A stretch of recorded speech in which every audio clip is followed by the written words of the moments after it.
Gonna try, gonna try. Work till I die, till I die, till I die. I'm gonna fail and get up, 'cause I'm not giving up on my dream. Hi my lovely Frosty fam, it's me, Karen Frost, here at Nail Decadence, and in this video we will be creating that gorgeous green set you can see on my fingers.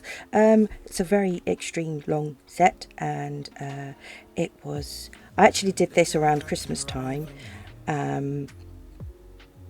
It was after I got out of hospital, so I wasn't feeling too great. So my application isn't fantastic in this video, so bear with. And I did have to take lots of breaks, but I got it done eventually because I wanted to have some nails for Christmas. But yeah, these little snowflakes, they're actually made of metal. So I used my curving tool, this little thing here. You put your snowflakes in there, or whatever metal, like you get those little cog wheels and like watch type pieces that you can put in your nails for like steampunk style nails. So anything that you need to have a curve, like large glitter pieces and whatnot, use that little curving tool. It's great. Then the embellishment will sit on the nail nice and flush and won't stick up, so you're less likely to file into it. Anywho, let's get into what I'm doing. It's a long video. Grab yourself a cup of tea, press pause. Grab yourself a cup of tea and a few biscuits, and yeah, listen to me ramble on while I explain what I'm doing. It's a long one. Yeah, if you're not into long videos, skip to the parts you want to watch. Right, so anywho, so I'm creating an extended nail bed, i.e. a reverse French. So I'm just going to compare it with my other hand to try and get them similar in width and length. And once I've got that mapped out, I will fill in towards the cuticle area. So I'm just trying to get sort of my outline, and then I'll build up the opacity as I go. You can build the whole of the nail bed with the cover pink. It is a strength powder, but I like to keep my colours thin so that I can encapsulate with clear. I like to cover everything with clear acrylic. It's just my personal preference. You don't have to do it that way if you don't want to. It's just the way that I do things. So I'm just going to go around that cuticle area, make sure it's nice and flush, and it wasn't quite opaque enough, so I'm just adding a small amount more just to build up that opacity on that cover pink. And also using the very tip of my brush to nudge any of the acrylic that has touched my skin, nudge it off the skin and push it towards the nail so that it's not remaining on your skin. That's the last thing you want. And then once I've finished that, I am going to cap that ready for filing in, because I'm going to file that nice and crisp, but I want to get that capped first of all so I don't have to worry about capping it later when I do the colour on the tip of the nail. So I'll just carry on capping that, go around that cuticle area, try and keep it nice and thin around the cuticle so that you don't have too much to file there, but I try and wrap the clear around the cover pink to sort of help me not to file away the colour. But I do get file happy, and sometimes I do file a bit of the colour away, but I'm not at this point. I was still really quite ill, so I wasn't worried about the bits that I filed away eventually in the end, that you'll see later on in the video. But anywho, I'll let that set up, because like I said, I'm going to be filing it in, and onto the little finger where I am applying this gorgeous deep wow, can't speak, tongue tied. This deep green, it's like a forest green that I mixed myself.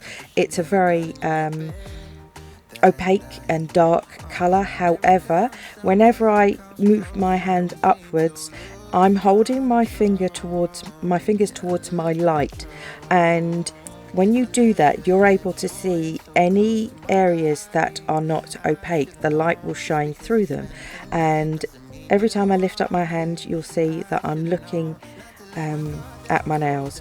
That's because I'm checking the opacity. I don't want the light to shine through it. So there you go. Lifted my hand up, checked it against the light, and I could see some bits that the light was shining through. so I'm going to just add a little bit more of the coloured acrylic there. It's a good little trick. It's handy to know, because sometimes when you're looking at it just over your table from a bird's eye view, you're not going to necessarily know if you've totally covered that nail completely in the colour. So just taking that extra second to hold it up against the light will let you know that you've not quite reached opacity in certain areas. It's just a little trick that I've developed myself. I can't say I've seen anyone else do it, but it's just something that I personally do. So yeah, if you're worried about making sure that you have a completely opaque nail, just hold it up against towards your light source, and yeah, you'll see. So on to the middle finger, I'm doing a full nail of the deep dark green again. As you can see, applying very thin layers. This is definitely not a strength powder, so I wouldn't advise building a nail with a colour that you've mixed yourself. But I always like to cap all mine anyway, and I'm going to be adding some embellishments on some of the nails too. So I cap everything, like I said. I've said it a million times, and I say it in every video. I cap everything in clear. I do it for many different reasons. So before I started filming, I had already applied my tips, filed them in, you know, made sure that they were nice and flush to the nail, and blended them, that is, filed the sides, what have you, prepared the natural nail, removed the shine from it, all of that good stuff. Then I applied a thin clear base. I always apply a thin clear base underneath my acrylic and my gels. I do this so that I've got something to file back to, and it also prevents the staining of your natural nail, and it just adds just the tiniest amount of strength, not a lot, but a tiny amount. So if you're sandwiching your coloured acrylics in between clear powder mixed with monomer, of course, if you are sandwiching it, you've got a very strong nail, and especially when they're this long, you want them to be nice and strong. And I'm really hard on my hands. I'm not careful with them, with my nails. So yeah, they have to withstand quite a bit of force with me. It's just the way I am. So yeah, without having to make a huge apex, by using the clear, I can get away with a fairly thin nail, but having the strength there to withstand the everyday tasks that I put them through. So yeah, thin clear base is always the one for me. Like I said, always gives you something to file back to, and I don't remove the thin clear base. I leave it on my nails. That way I'm not re-prepping my nails every 2 weeks, although this set I hadn't actually done any nails in a month or more. I just wasn't well enough, of course. So yeah, I'm a bit out of practice from not having done nails for quite a while, and just diving into an extra long set was yeah, probably a bit off, a little bit more than I could chew at the time, but I was determined to have some nice nails for Christmas. Oh dear, but well, I got it done eventually. It's not my best set in the world, but they came out quite nice. I did quite like them. Anywho, back to the nails. Again, using that deep dark green, thin layers, just reaching opacity, not strength, especially where I'm going to be encapsulating the embellishments. You want to keep that base colour nice and thin. You don't want to file into your little embellishments.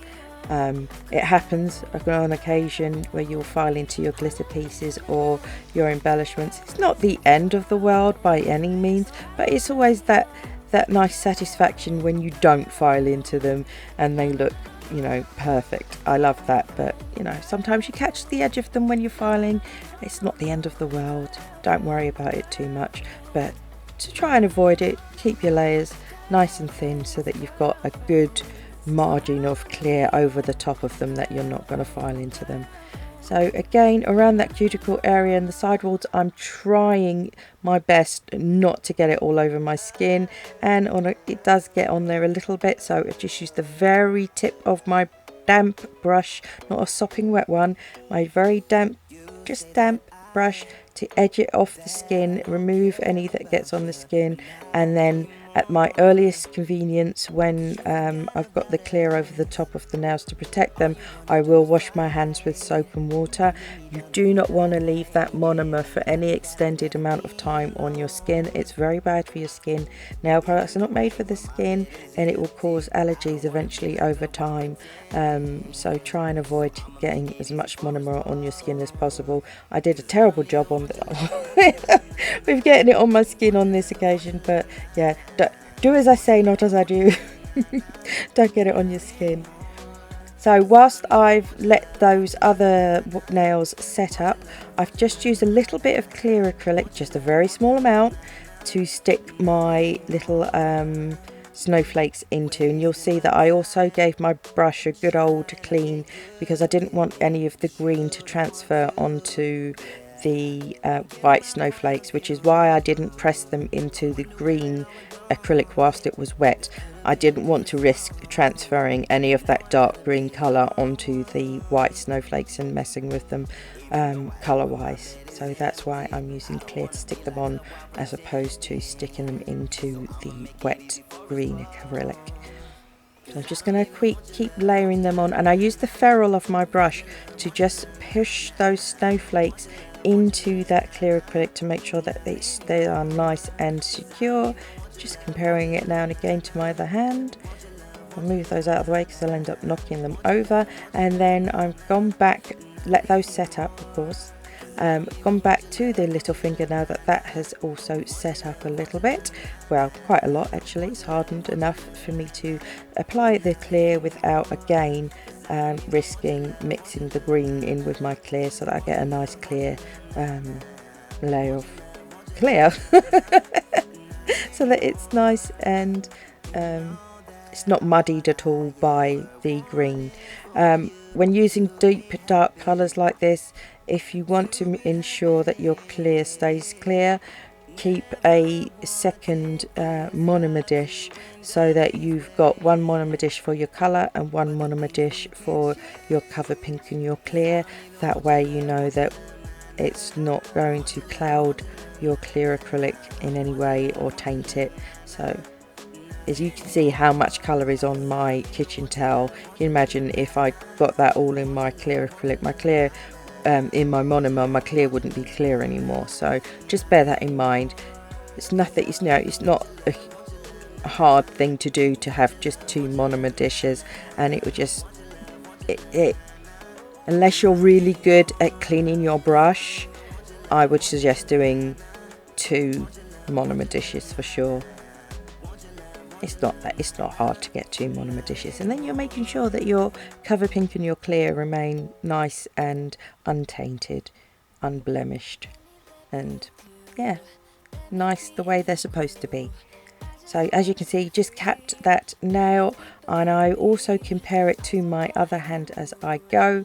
Now I'm not taking massive beads, they're the sort of medium-sized beads. I could have taken bigger beads, but I'm working with a high-speed acrylic, and like I said, I'm out of practice on and doing a super long set, so I decided to just take my time with this set. Hence the video is so long, because I did work very slowly doing this set. I just was not up to full health. I hadn't been out of hospital that long. I think I've been out of hospital maybe a week at that point. So yeah, I just took my time with these, took loads and loads of breaks. I didn't finish both nails on the same day, both hands on the same day or anything like that. I really did take my time with these. So I'm sorry the video is so long, but I did work really slowly when I did these. And super long sets just take me much longer than a short set anyway. I had something in my acrylic there, so I just used the brush, and the end of the brush was also to sort of scrape that bit of fluff out of my acrylic, because I didn't want it to stay there, because it would annoy me being able to see that something was encapsulated that shouldn't have been encapsulated.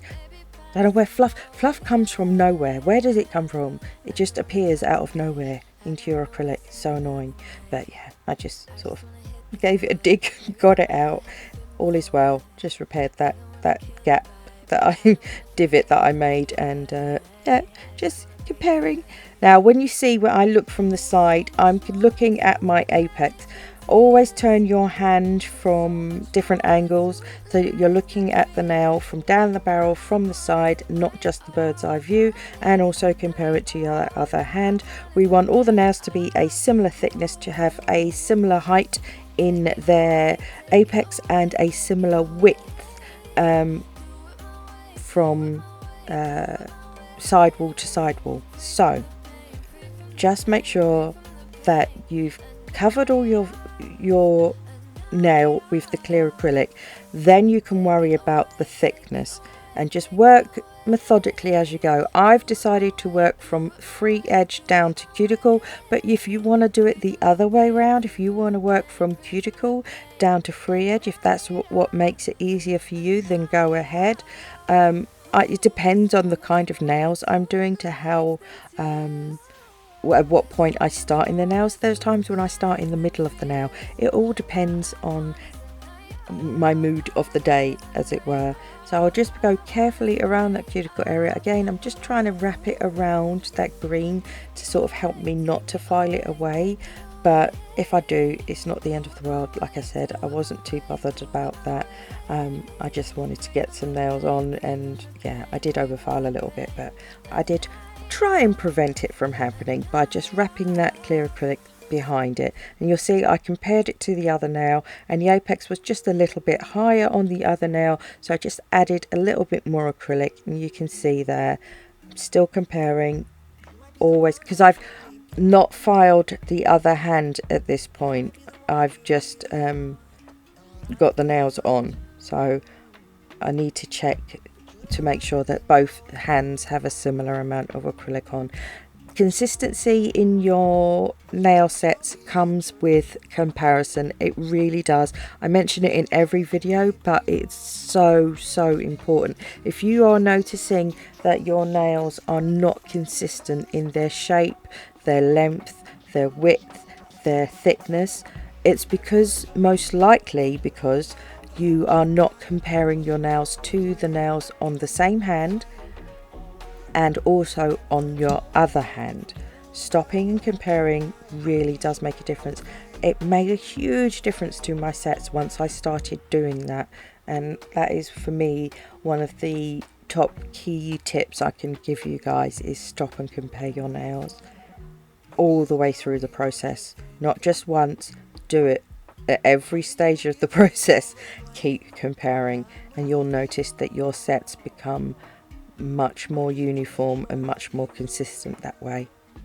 Again, you do need a filing routine and stuff too, but stopping and looking is probably the most important. Comparison wise, that's the most important step. So again, just capping that nail, adding my clear acrylic, trying to make sure that I get any off the skin, making sure I'm wrapping it just behind that green acrylic, and then compare it to the other hand and looking at it from all different sides, because I don't want to have any dips in the acrylic. So I want to make sure that the nails are in a nice curve up from the cuticle area, slanting down towards the free edge. So it's up from the cuticle area, hits your highest point where your apex is, and then gently slopes down towards your free edge. That's the look, the aim of this set of nails, which it should be on every set of nails too, but it does depend on the nails, because certain nail shapes require different apex and slope styles. So like Russian almonds, they are slightly different in the way they slope. So, but anyway, we're not doing Russian almonds today, we're doing these ones. These are a ballerina style, so, or a tapered square. And these nail tips are nicely curved, so they've got a really beautiful C curve on them. they're not flat. They're really nice. I like these tips, and they're super long. I did actually trim them down. They're a bit longer than this, so yeah, I love these nail tips. I didn't show them in the video though. I must remember to show them in another video, the nail tips that I use, but I do have them linked in my description box, I believe. But yeah, they are really lovely. I've got an Amazon storefront, so check that out. For and my description box will have a lot of different things in it. Obviously it's not going to have the green listed or anything like that, because I mix my colours myself, and I don't think I put the snowflakes in there either. Sorry about that, but I got these ages ago, probably from eBay or AliExpress, knowing me. But yeah, check them out on Amazon, eBay, AliExpress. Just search in snowflakes for nail art, and you'll find them, not a problem. So this set could be for Christmas, and it could be for just winter, and it's freezing cold in England at the moment. There is frost all over the ground. Even though it's the middle of the afternoon, there is still ice and frost on the ground. It is freezing. Not impressed. Anyway, back to the nails. So I'm filling in the green around that extended nail bed. As you saw, I did file that in once it was dry and set, of course, and just rinsing my brush there, as you saw, getting all the green off. But yeah, I filed in my extended nail bed, removed the dust, dampened the nail down, applied my green, checked it against the light as background to make sure that it was totally opaque and I didn't have any see-through spots that were less opaque. And then I'm just applying my little snowflakes.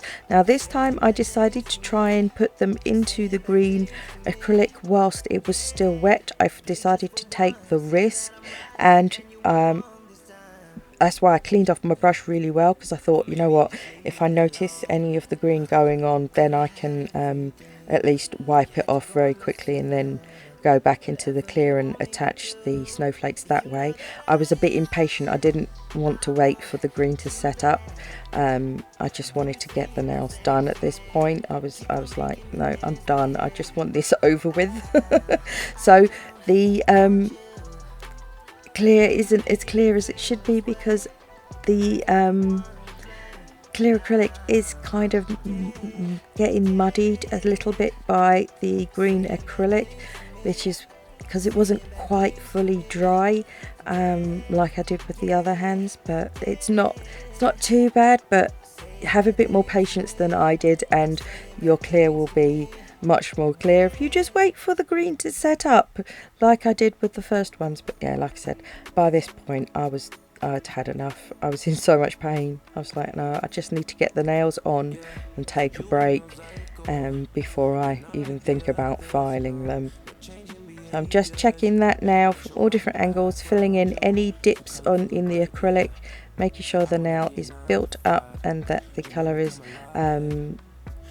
totally covered. And you'll see that I'm not putting the clear over the nail bed area because I already did that. So there we go, that's the finished set. I'm just comparing the nails, making sure I don't have to do any other adding of acrylic on any of them. And once I'm happy with that, it's filing time for my Frosty filing freaks. So if you are not into the filing, you can go ahead and skip to the timestamp you saw in the corner of the screen. But for my Frosty filing freaks, here we go. I'm filing with my hand file on the underarch and sidewall area of the nail first. Now you'll notice I'm only doing one side at a time. You can do both sides at a time if you like. I have different routines and it depends on my hands and how they're coping at the time. So for me, the pressure that I need to use to keep my finger firm whilst I'm pushing against it with the other hand holding the nail file can be quite painful for me because of my joints and my muscle pains that I have. So you going one side of the nail first and then doing the other side just makes it a little bit more bearable for me when I'm having hard pain days. So you don't have to do it this way, but it's just one of the techniques I have. I have various different filing routines, so yeah. But I'd never use different routines on one set of nails. I always stick to one routine per set of nails. That's definitely important to mention. So I did one side of the nails first on all the fingers, then I do the other side of the nail, and I also file the free edge and get that nice and squared off at the same time also. Then as I'm doing that other side of the nail, I'm stopping and looking and making sure my nail is going straight, but I'm also then comparing the width of it to the nails on my other hand, of which the sidewalls I have already filed in. Stop and compare. Remember, stop and compare. Don't forget that. If you've skipped through the other parts of the video, I say stop and compare all the time. It's just so important. For me anyway. I think for newbies it's very important. So yeah, so I'm filing the other side of the nail. I go under the underarch, rotate the file as I'm filing up so that it's flat against the sidewall. File that nice and straight, get that nice and crisp, and then stop, look, compare, and taper it in any more than that it might need. When I compare it to the other hand, I'll know which side needs taking in a little bit more, or which side doesn't need taking in a little bit more. You know, whatever it needs, I will sort it out. Sometimes one side needs a little bit more than the other. My fingers are not straight. I know they're not. Most people's fingers are not straight, and you have to be really lucky if all of your fingers are straight. So when it comes to having wonky fingers, you want to make sure that your nail is going straight, not following your wonky finger, if that makes sense. So sometimes you do have to compensate your sidewalls just a little bit to get them to be straight, even though your finger's wonky, if that makes sense. I hope that makes sense. So once I'm happy with that, I've finished all the sidewalls, I'm just going to clean up the underneath. Now I'm really fussy. I don't always show this in my videos, but I thought, you know what, I'm going to show it for you today because it's something that not a lot of people show in their videos. I'm not sure if it's because they're not doing it, or it's just because it's just an added step that they're just not showing to keep the video short. But I thought, you know what, this video is a long one, let's just include this in so that you know that I do this. I hate it when I say that. Just letting you know that I do this very often. If I have overflow underneath my nails, I cannot stand any little bits of acrylic underneath my nails. It drives me nutty, and I will pick at it, and if you pick at it, you'll end up chipping your nail. So just take a little narrow cuticle remover type or under nail cleaner type of e-file bit, and just get rid of any of the acrylic that's overflowed underneath your nail. Get it off. If you're anything like me, you're going to pick it, so just get it off. Now this bit, it's not going to cut me. You can see it's touching my skin, it's not cutting me, but bear in mind, you do not want to keep it in by your skin for very long, because it will create friction and it will burn you and eventually cut you. So keep it there only in short bursts, but in short bursts it's not going to harm your skin at all. It's not a harsh bit in it by any means. It's not very sharp or anything like that. It's got a rounded tip. It's not too bad, but just be careful when you're very close to the skin like that. Make sure that you're not poking it into your skin. Be very careful, please. Goodness, if you haven't had any e-file training, I suggest you get some, because it's really good for you to learn the do's and don'ts in person with someone. It's really important, and practice on yourself loads before you even attempt to practice on a human being, for goodness sake. Yes, definitely get some training. It made all I was really quite comfortable with my e-file for years, and then I did the training and I learnt some really cool tricks and tips that I share with you guys quite a lot. So yeah, e-file training, you'll learn something. It's definitely worth it. So once I've finished with the undernail bit that I was using to clean up any untidy areas underneath the nail, I am using a diamond bit to go around my cuticle area. Again, this is not an e-file bit that will cut you. It's quite gentle. It's a diamond bit, so it doesn't really have teeth. It's more like the grit of an hand file than it is a carbide normal sort of medium bit or anything like that. It's more akin to a hand file. So you can of course do this part with your hand file. That's not a problem. If you're not confident or you don't have an e-file, just use your hand file to go around the cuticle area and you'll be fine. It's not a problem. And then I've switched my e-file bit to a medium. I think this is a medium. Is it medium? The colours don't. The colours of e-file bits are just different from every company, but I think this was a medium bit, if I remember rightly. I think the red was the fine and the blue was the medium and the green was the coarse. So yeah, medium bit e-file bit. So it's one of those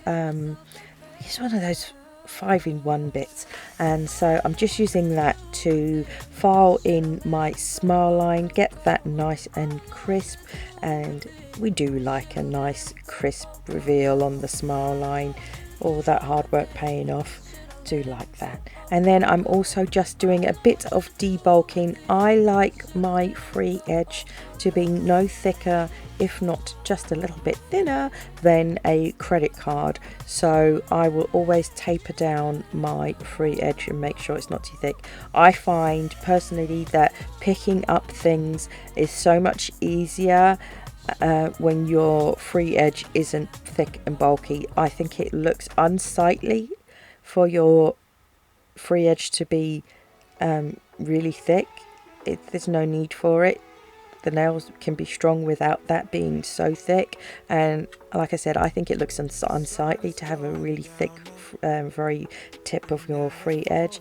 And it just, if you're trying to pick up a coin or something and you're trying to flick it up with your nail, if your free edge is super thick, you're not going to be able to do it. Yes, you can pick it up with the pads of your fingers by using your knuckles and your thumb to pick up the coin. You know, it's a trick all people with long nails know how to do. But if you're needing to do something to use the very tip of your nails, I mean, nails are not tools, I know that, but you know what I mean. On the odd occasion when you need to do something, just your day-to-day living, if your free edge is super thick, it's just going to make your life harder. So what's the point in that? Make sure your free edge is no thicker than a credit card, and if you can, make it a little bit thinner. Just makes your life easier living with nails. So as you can see, I'm just debulking. I'm doing the same thing on each nail. I go down the whole barrel of the nail from vertically, and then I sort out my free edge, make sure that is nice and tapered. Then if I need to debulk any of the apex area, I do that. And then yeah, it's not a huge amount of debulking to do.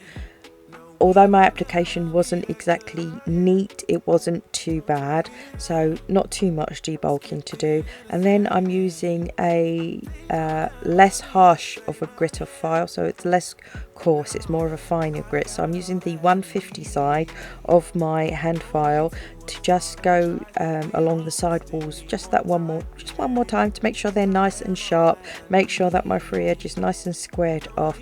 Because I did it initially with a coarser file that was a 80 to 100 grit file, just going over it with the finer grit of a 150, it just smooths it out just that little bit more. And then once I finished that, I will switch to a sanding block. Now I could have used my e-file and my sanding band. that's perfectly fine. You can do it that way if you want. On this occasion I fancied using my buffing block to finish off the nail, so that's what I'm doing, but you can use your sanding band to do the same thing that I'm doing right now if you want to. It's up to you, the choice is yours. So as you can see, I'm doing the same thing on each nail. So I'm going up one side of the nail, going across over the barrel and down the other side of the nail, and just making sure that it's nice and curved and rounded. So right now I'm ensuring that the nail is contoured, but I'm also removing any harsh lines from the e-file bit, because it wasn't a fine bit that I used, it was a medium grit, so there are some demarcations in the nail that needed a little bit smoothing, especially when you're using a matte gel polish top coat. You want to make sure that your nail is nice and smooth. You don't want it totally smooth where there are no demarcations at all in the nail, because that doesn't give your top coat something to stick to. So just make sure that it's smooth in the sense that you've got a nice smooth base to work upon, but it's not totally smooth that it's polished like marble so that your top coat can't stick to it. So if that makes sense, I hope that makes sense. So yeah, just up one side, down the other side, around the barrel, like, well, over the barrel, sort of in a violin motion, and then if I need to, I go up and down vertically. This nail needed just a little bit of help. I had, where I'd filed the, what you call it, using the e-file bit, where I'd filed the free edge of my nail, I didn't do quite as good of a job on that nail, so I just used my hand file to smooth it out just that little bit more. Had a bit of a bump there that needed taking down, that, you know, the buffing block wouldn't have been able to, well, it would be able to do it, but it would have taken forever. So I just used my hand file to sort that little bump out, and then switch back to my buffing block, finished off that nail, and then on to the little finger again with that buffing block, doing the same thing. You see, up one side, then I do the other side, then I do the middle of the nail, then I go around the cuticle area, all of that. Just try and keep the same motion going, and then I make sure on the underneath of the nail that I don't have any little frills, because they drive me nuts. And then I stop and look and give them a final once over, look at them, compare them to each other and compare them to the other hand, make sure I'm looking from all different angles to make sure I don't have any lumps and bumps. And once I'm happy with that, I'll dust them off, and then I'll give my hands a good old scrub and wash. There we go, finished. And now it's time to top it off and keep it tough. But it's not the end of the video, so don't go anywhere yet, because I've still got some designing to do. So I'm going to be using the SBD London Tempering Top Coat, which is a glossy, hard-wearing, shiny top coat, and it really is one of my favourite top coats. And you know what I said about being hard on my hands, I really am hard on my hands, and this top coat can withstand the trauma that I cause to my nails. So yeah, it's a lovely top coat. It's not too thick, not too thin, it doesn't slide off the nail. Yeah, I like it a lot. I've been using it for years now, and I mean, when I say years, years, absolutely years. Definitely one of my best, and it's so reasonably priced. The link is in the description box to SBD London. If you've not tried them, check them out. I don't have a discount code with them, I'm not affiliated, I don't get any money from it or anything like that. I buy the products and they send me products sometimes too. I just love it. So check out SBD London if you're after some really nice nail bits that are not too expensive. You know, just check them out. Anyway, then I'm going to also be using the SBD London matte top coat on some of the nails. So as you can see on the little finger, I am using the matte top coat. So I want to make sure I cover that entire nail with the top coat, making sure it's nice and smooth. Don't want to put too much on, and don't want to put too little on. You just want to make sure it's nice, smooth nail, because when a top coat is matte, you really notice any imperfections. It will show up. So make sure you are totally smoothing that nail over with the top coat, that you're making sure it's nicely covered with the top coat, that you don't have any lines from your brush or anything in it, because that will show once you cure it. Matte nails are harder to pull off than shiny nails, for sure. you have to make sure that they are nice and even and smooth, otherwise it will show every mistake. Anyhow, so yeah, just carrying on. And you can see I did overfile a little bit on some of the nails around the cuticle area, but like I said, I wasn't too worried about that. And then always when I finish top coating, I will make sure that I run the brush over the nails one more time to make sure that any of the gel top coat that has pulled at the edge and the free edge on the sidewalls or anything like that, I make sure I get that off before I cure it, because that will make you lose your shape, which is something you really don't want to do. After all you've done hard work, the last thing you want to do is lose your shape because of your top coat. Well, yeah, cure that for 60 seconds and then I can move on to my decorating. So I'm using the SBD London gel paint. This is lovely stuff to work with.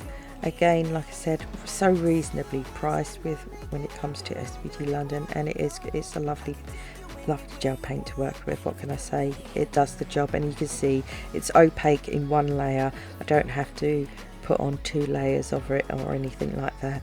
My hands are really shaky, so a clean up brush with a little bit of acetone always fixes any mistakes. And I wanted it thicker at the bottom and then go thinner towards the tip of that extended nail bed. And then, as you can see, I sprinkled in some iridescent glitter just for the sake of it. Why not? Just sprinkle that into the white gel paint. Cure that for 30 seconds just to hold it in place. It'll get your full cure later on, don't worry about that. So brush off any of the excess glitter, because wherever the gel paint hasn't gripped to, you can just brush away, not a problem. And then move on to the next nail. So on this nail I'm going to be doing sort of candy cane stripes. So I'm going to compare it to my other hand. So I'm doing 2 thin stripes, then a thicker stripe, and then back to 2 thin stripes in that sort of candy cane pattern right the way down the length of the nail. And I'm not going to be flush curing it in between, because I'm going to be sprinkling the glitter on this as well. So I'm going to try and get it all done without ruining it. But don't worry, if you make a mistake, a clean up brush with some acetone on it will sort it right out. Or you can use rubbing alcohol as well. You don't have to use just acetone to clean up with. You can use rubbing alcohol too. I'm just trying to get that stripe a little bit thicker, and then any that I get on the skin I do remove with my little cleanup brush. I made a mistake there with the cleanup brush. I'm going to have to fix that, and just sort of tidying up my lines. They don't have to be totally straight, because once you sprinkle the glitter on, they won't look as clean and sharp straight lines anyway. So I wasn't worried about little wonkiness, if that makes sense, or little bits of unevenness, because the glitter will mask that. But yeah, they didn't have to be pinstripe straight. It's not that deep, it's only nails. And yeah, I just wanted them done, and finished. Again, just a little bit of cleanup, because I made that line a little bit too thick, so just tidied that up a bit. Going in with another line of the thin stripe, and yeah, I'll just keep doing that until I reach the end of the nail, and then sprinkle on some glitter, cure that in place. I won't be top coating it obviously, because I'm sugaring. When you're sugaring, the whole point is to have the glitter raw on top, and the gel paint or the gel polish that you've used to hold it in place. That's all that's needed. You don't have to top coat over them. It's that sort of 2D 3D type effect of the nails, bit of texture, just a bit more interest.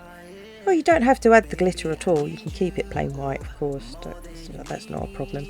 But whilst I'm finishing off the striping, let's have a chat. How are you doing? I hope you're all still doing okay, and for those of you who are not okay, I hope you're doing better. this winter has sucked so bad, but I'm looking forward to spring. Definitely looking forward to spring. Let's get this cold snap out of the way, and then we can look forward to the spring. What have you been up to? Anything interesting? How's your nail journey going? Are you improving? Are you practicing? What are we doing? Let me know. Have a chat in the comments. I really am happy with this set of nails. Considering how ill I was at the time, I'm quite proud of myself that I was able to pull this off, to be honest. Oh dear. So sprinkle on that glitter. Make sure it's all covered. Tap off the excess glitter. Then I'll give that a full cure. So all of the nails get a full cure now, even though most of them are already cured, but you know what I mean. So we are pretty much at the end of the video now that I'm brushing off that glitter. So I'd like to say thank you ever so much for coming to my channel, watching this video, spending some of your most precious time with me. Thank you ever so much. If you have not done so already, please click that subscribe button, join the Frosty Fam. I'd love to have you. If you've enjoyed this video, or if it's helped you in any way, shape or form, please click that like button. It takes but a second to do, and it really helps my channel out. I'd really appreciate it. And if you feel like it, you can leave me a comment. I'm happy to talk to you. So this is the finished set with the close-up of the glitter sprinkled on top. I hope you like this set of nails. I hope you enjoyed this video. But that is all I have for this time, peeps. You take care now, and I will speak to you all again very, very soon. Definitely. Bye for now.